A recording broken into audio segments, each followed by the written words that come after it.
I like to exercise, and that kind of jostling my body around definitely shook things up, so I kind of had to cut back on like jogging was what I would like to do, and that would really bring on my symptoms, so I had to cut that back, and that was kind of painful because I like to think that something like exercise is good for you, and then to not do it so you can feel better is kind of a catch-22, so that was really kind of disturbing for me.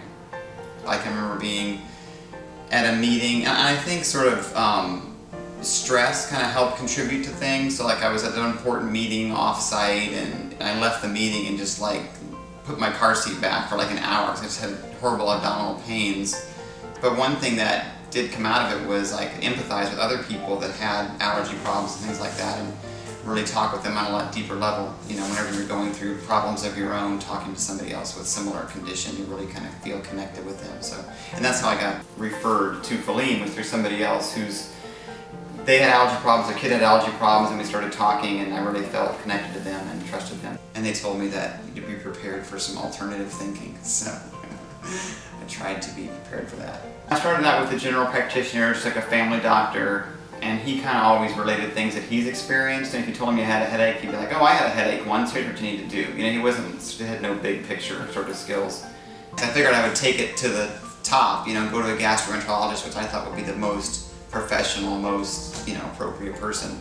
So, you know, you go into their office, and it's kind of funny because you see all of the samples from the salesmen all around their office, all the products, the notepads they write on, the pens that they have, it's all products. So what are they going to do? They're going to just recommend some product to you, you know, that the salesman has just dropped off. I mean, they're professionals, they know what, they're professionals, you know, to a certain extent, but not if they're trying to rip you off or skate out on their, you know, skip out on their work, but that's just kind of what they've been conditioned to do. So each time I went in, it was just, whoosh, here's a prescription.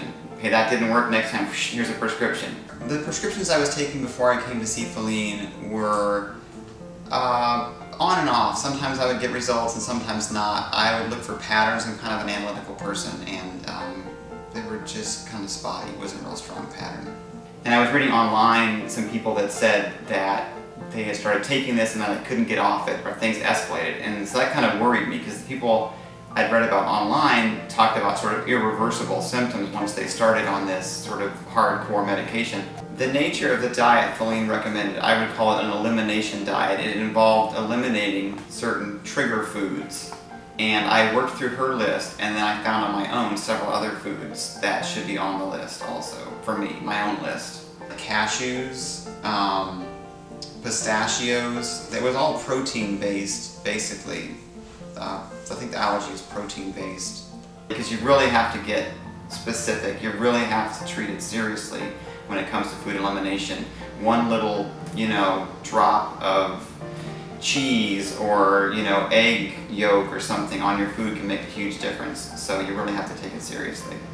Staying on the diet can be very difficult. It can be very trying. It can be very tempting. But what I found was the other side, the punishment was right there when I didn't comply with the diet. So if you don't want to have the symptoms, you need to take the diet very seriously. So in a sense, that made life easier. It wasn't like, well, actually, sometimes it's tricky, because the punishment for getting off the diet can be delayed 3 or 4 days.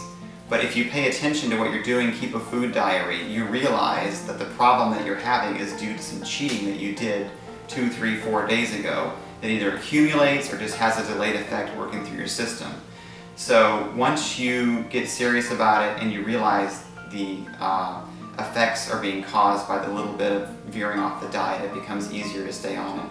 One of the ways that I cope with staying on the diet is just to have sort of a drawer full of food in my office that I can eat. And it takes a while going through health food stores to figure out what specifically you can eat that's still interesting to you, or, you know, a little treat or snack. It takes a while to figure all that out. And once you do, though, you stick with it, you get used to it, it's worth it. It's definitely worth it to stay on the diet once you figure it out. Since I've been on the diet for so long and worked through Filene's programs, I feel like I can live a normal life, which, you know, you redefine normal for a while you're really in the throes of your illness. You know, normal becomes, you know, bring in an extra pair of shorts or whatever when you go jogging, you know, but now that stuff doesn't even cross my mind. I feel confident doing the things that were problems before, such as exercising and traveling.